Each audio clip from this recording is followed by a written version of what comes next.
예, 안보는 민주당부터. 경제는 민주당, 안보도 민주당입니다. 오늘 세계 여성의 날을 맞이해서 성평등을 외쳤는데 제가 발표 순서를 앞에서 하나 뒤에서 하나 항상 중간이었는데 오늘 자리순으로 하니까 두 번째라서 발표의 평등 해줘서 두 번째로 할 수 있었습니다. 네, 감사합니다, 대표님. 네. 어제 경기도 포천에서 발생한 포탄 오발 사고로 인해 15명의 무고한 시민들이 다쳤습니다.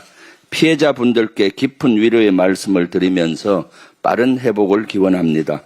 특히 이번 사고는 인재로 보입니다. 국방부에 따르면 폭탄을 떨어뜨릴 위치의 좌표를 조종사가 잘못 입력한 것으로 파악되고 있습니다. 만약 좌표 입력 실수가 맞다면 좌표를 크로스 체크하는 과정이 생략된 것은 아닌지 철저한 조사와 함께 재발 방지책 또한 시급히 마련해야 할 것입니다.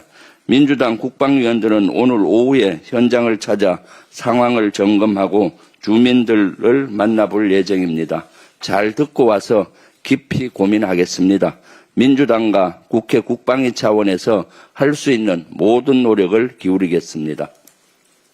그런데 이런 엄중한 사항에서 국민의힘 국방위원들은 매우 부적절한 기자회견을 열었습니다.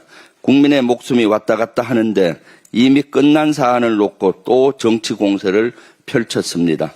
곽종근 전 특수전사령관에 대해 민주당이 회유했다는 억지 주장을 하는 기자회견을 했습니다. 포탄 오발 사고가 발생하고 참혹한 피해 현장이 잇따라 보도되는 상황에서 곽종근 흔들기에만 급급했습니다. 군에 의한 사고가 발생했고 여러 사람이 다쳤는데 관련 언급은 전혀 없었습니다. 국민의 생명과 안전을 책임져야 할 공직자의 태도는 찾아볼 수가 없습니다.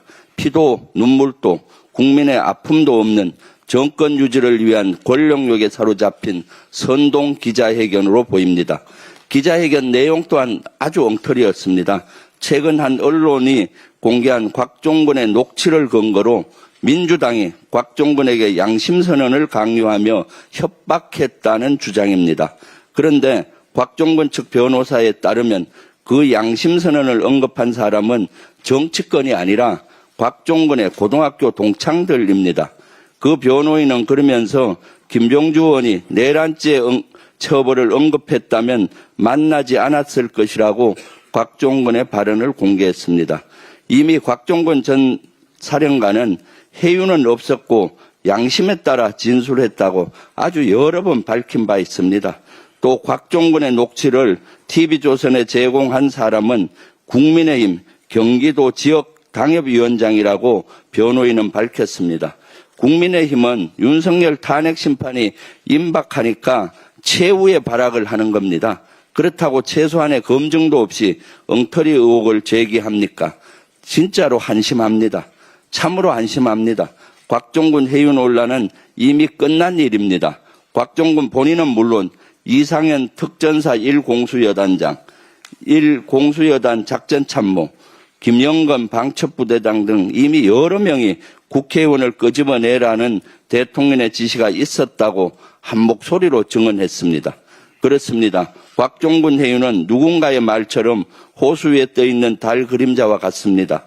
파란색을 빨간색이라고 우기며 해유하고 조작하고 선동하는 것은 진작 국민의힘이라고 보여집니다. 국민의힘이 대한민국이 공당이라면 더 이상 엉터리 의혹에 매달리지 마십시오. 그럴 시간에 국민의 생명과 안전부터 챙기기 바랍니다. 최상병 순직 사건의 진실을 밝히기 위해 헌신한 박정훈 대령이 인사근무 차장이라는 새 보직을 받았습니다. 오늘 첫 출근이라고 합니다. 항명 혐의로 해병대 수사단장에서 해임된 지 1년 6개월 만에입니다. 빈 사무실에서 혼자 아무 일 하지 않고 1년 반이나 허송세월을 보냈습니다. 우선 보직을 받은 건 다행입니다. 그러나 인사근무차장 보직은 군의 적재적소 원칙에 맞지 않습니다. 이 자리는 보병이 가는 자리입니다. 군사경찰 본연의 보직을 부여한 게 아니기 때문입니다. 최상병 순직 사건과 관련해 모든 진상을 밝혀야 합니다. 외압의 몸통이 누구인지도 철저히 밝혀야 합니다. 군의 인사 원칙과 박정훈 대령의 명예 회복을 위해 박 대령의 신속한 수사단장직과 군사경찰 병과장 복귀를 촉구합니다. 이상입니다.